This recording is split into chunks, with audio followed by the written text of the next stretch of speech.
Hey guys, welcome to Mystery Diagnosis.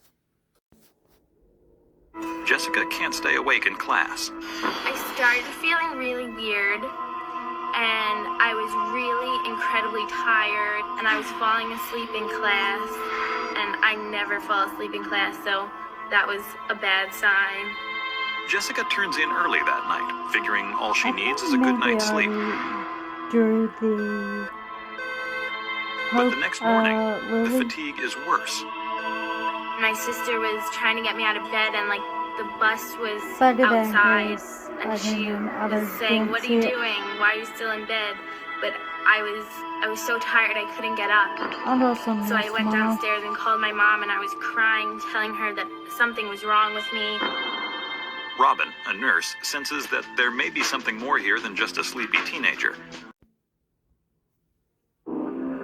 For the next few days, the Sacconis watch and wait for Jessica to rally. But she doesn't.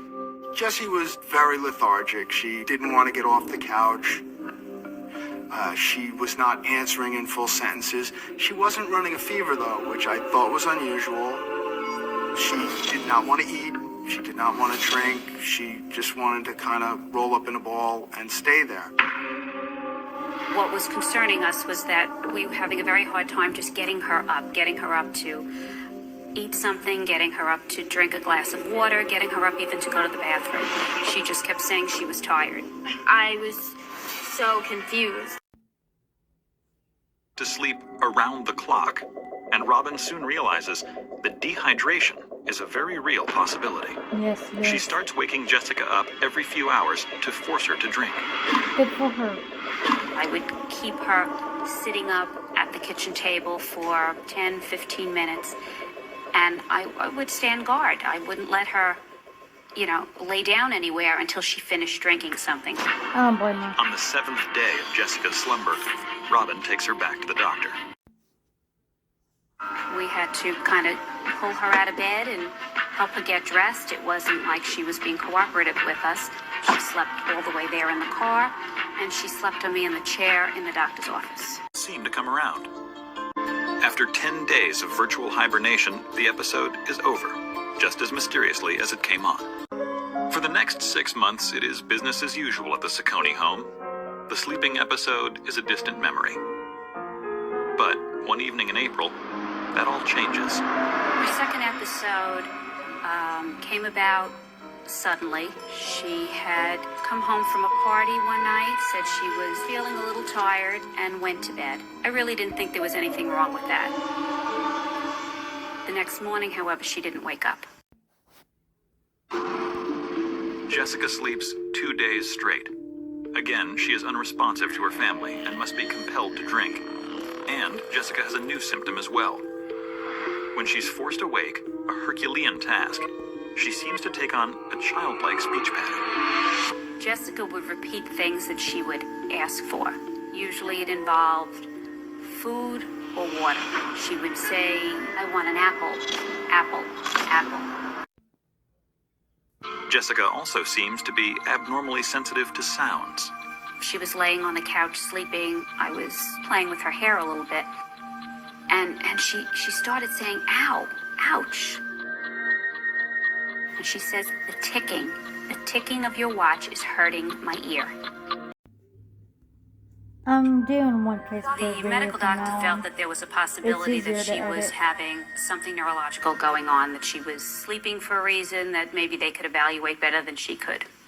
But my others are staying up on this. At the exam, the Mystery almost Diagnosis. comatose Jessica is barely able to follow the doctor's instructions. No, dude, I'm on It Mystery was Diagnosis. really annoying to me because I just wanted to sleep, and he was making me walk around, and I just wanted to sleep. Although Jessica is clearly having severe difficulty staying awake, the neurological exam itself is completely normal. School complaining of feeling fuzzy again. Robin and John brace themselves for the worst. When Jessica doesn't awaken near the end of the ride, it begins to happen all over again. I was feeling fuzzy and zoned out, and I called my mom on the bus, and I was just crying, telling her that I'm getting sick again. One evening, After being forced awake to drink, Jessica's frustration boils over. She was laying on the couch and she was crying. And get this out of my head. Few family members and friends call Robin after a medical TV special airs. I started getting phone calls that said, I just saw this show and it sounds a lot like what your daughter has. I was able to pull up the That's transcript why I online did and this read channel, what it was about. And it is sounded a because lot like a what lot of Jessica people had. will learn about From their a support group conditions from website, Robin TV gets the name shows. of Dr. Orrin Davinsky, a neurologist at NYU. So you'll many also learn cases, about I them am with kind of the computers. last stop on the So diagnostic that's why I train did line. this. Many people have been to a lot of doctors before they've seen me. Robin makes an appointment with Dr. Davinsky, knowing that he may be Jessica's last hope. She had a bit of a glassy-eyed look to her. It's Kleine Levin Syndrome. Dr. Davinsky calls Robin with his diagnosis. He said he felt that she had Kleine Levin Syndrome. Kleine Levin Syndrome is an extremely rare, complex neurological disorder characterized by periods of excessive amounts of sleep. There isn't a lot they can do. There is no cure for Kleine Levin Syndrome. I was wondering that because I never saw a treatment. I just want to say real quick, my cats don't have those conditions. I'm just putting up pictures that I have on my phone. There is a way to treat the symptoms. What we have her on at this time is Ritalin. For you don't know, that's ADHD medicine. She becomes very sleepy, that by stimulating her brain, we can at least dampen the amount of sleepiness she has. In many cases, the disorder disappears as mysteriously as it appeared, That's often right. when patients reach their 20s. Of the patients that have been studied, more than 90% will outgrow the Kleine-Levin symptoms. And even those who have some degree of it left after 10 years, it's usually much, much milder. Today, the Sacconis have adjusted to Jessica's episodes. No, it's a I cat. think it's a challenge for Jessica to have this condition because she's always playing catch up. The I'm a reason little I more don't motivated because I show want to the get into a videos good college, is to avoid and this copyright. makes it really hard It's a great fluffy to cat. do well. So I need to work a little harder. It makes me more motivated.